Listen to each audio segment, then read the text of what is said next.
오늘 학교 말씀은 민수기 22장 8절부터 12절의 말씀입니다. 우리 8절부터 12절 우리 합독하도록 하겠습니다. 발람이 그들에게 이르되 이 밤에 여기서 유숙하라. 여호와께서 내게 이르시는 대로 너희에게 대답하리라. 모압 귀족들이 발람에게서 유숙하니라. 하나님이 발람에게 임하여 말씀하시되 너와 함께 있는 이 사람들이 누구냐. 발람이 하나님께 아뢰되 모압 왕 십볼의 아들 발락이 내게 보낸 자들이니이다. 이르기를 보라, 애굽에서 나온 민족이 지면에 덮였으니 이제 와서 나를 위하여 그들을 저주하라. 내가 혹 그들을 쳐서 몰아낼 수 있으리라 하나이다. 하나님이 발람에게 이르시되 너는 그들과 함께 가지도 말고 그 백성을 저주하지도 말라. 그들은 복을 받은 자들이니라. 아멘. 오늘 본문 말씀을 보면은 조금 헷갈리는 부분이 있죠. 주일 예배 때도 언급했었는데요. 이 발람이 하나님의 선지자인가 아닌가? 당연히 아니죠. 그는 근동의 아주 유명한 주술가며 복술가였습니다. 그 메소포타미아 지역은 다신론을 믿는 지역이거든요. 그는 특히나 이 다신론을 신봉하는 자였습니다. 어찌 보면 영적으로 전문가라고 할 수 있죠. 그래서 그는 이스라엘 민족의 신인 여호와 하나님을 알았을 것입니다. 하지만 우리가 믿듯이 유일하신 하나님, 전능하신 하나님으로 믿지는 아니하고 많은 신들 중에 하나로 믿었겠죠. 그래서 그가 8절에 여호와께서 이르시는 대로 대답한다는 것은 여타 다른 우상들과 같이 그 이스라엘 민족의 신인 여호와께 신접해서 자신이 그것을 예언하고 말을 하겠다. 그런 것을 지금 말하는 거죠. 그러면요, 거룩하신 그 공의의 하나님께서 왜 9절에 발람에게 임하여서 말씀하셨겠습니까?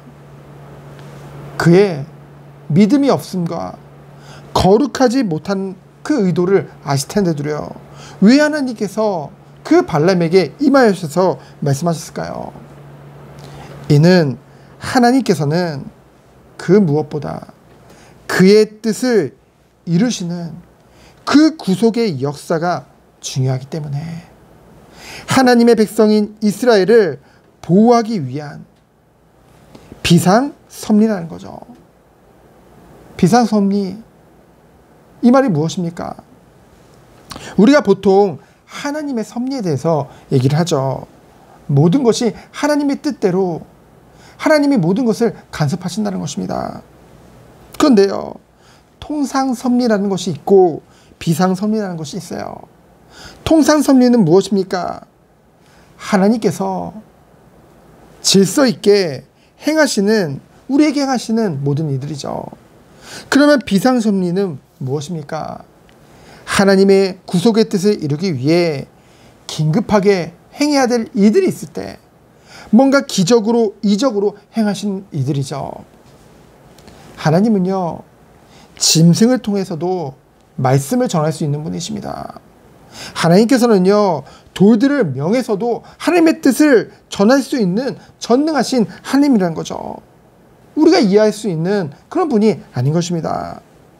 이 구절을 통해 오히려 그 누구도 하나님의 통치와 그 주권밖에 있을 수 없다는 것을 우리는 알 수 있는 것이죠.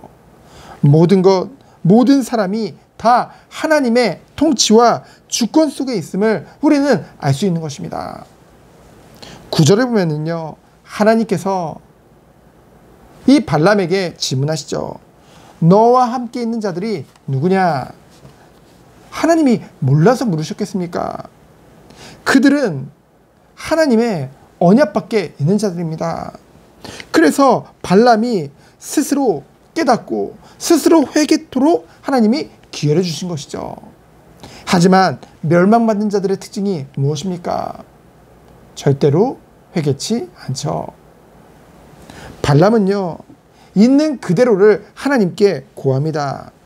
이는 그가 영적으로 무감각해져 있는, 영적으로 소경되어져 있다는 것에 대한 증거죠. 그래서 뭐라고 했습니까? 모압 왕 발락이 나를 위해, 곧 발락을 위해 그들 곧 이스라엘을 저주할 것을 부탁받았은 것을 하나님 앞에 고하죠.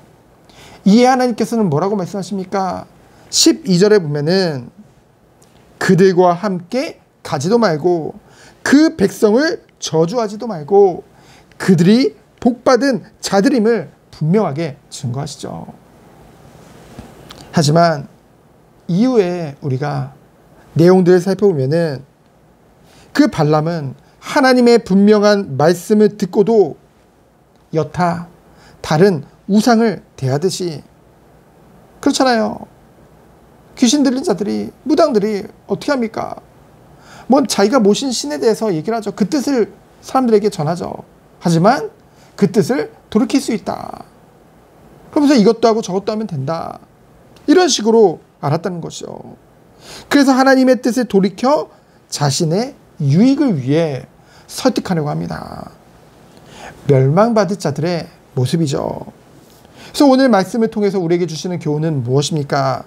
첫 번째로 우리가 섬기는 하나님은 유일한 하나님이란 거죠.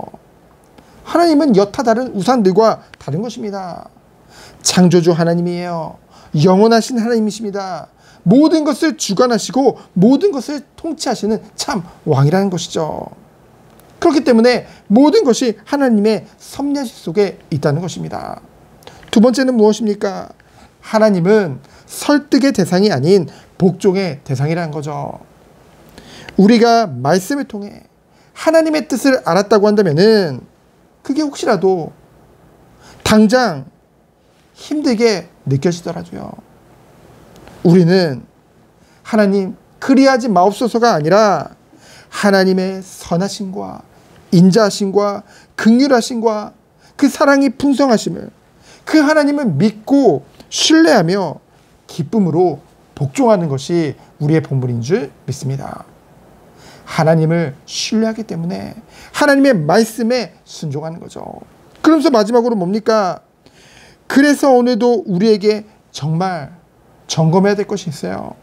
정말로 하나님을 향한 신뢰가 우리에게 있는가?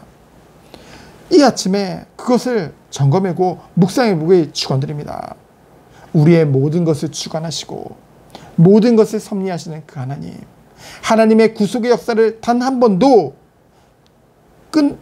끊어짐 없이 지금까지 이루신 그 하나님, 우리의 발걸음을 세밀하게 인도하시는 하나님, 영원전부터 우리를 계획하시고 지금도 우리와 함께 하시는 그 하나님, 그 하나님만을 바라보며 섬기는 하루 되어지길 축원드립니다.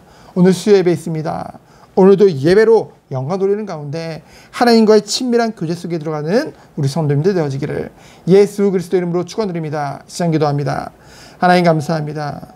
완전하신 주 하나님만을 바라보는 아침 되도록 주여 축복하여 주옵소서.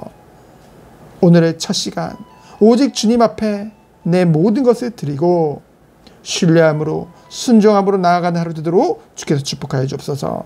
살아계신 예수 그리스도 이름으로 기도합니다. 아멘. 감사합니다. 주님의 신뢰.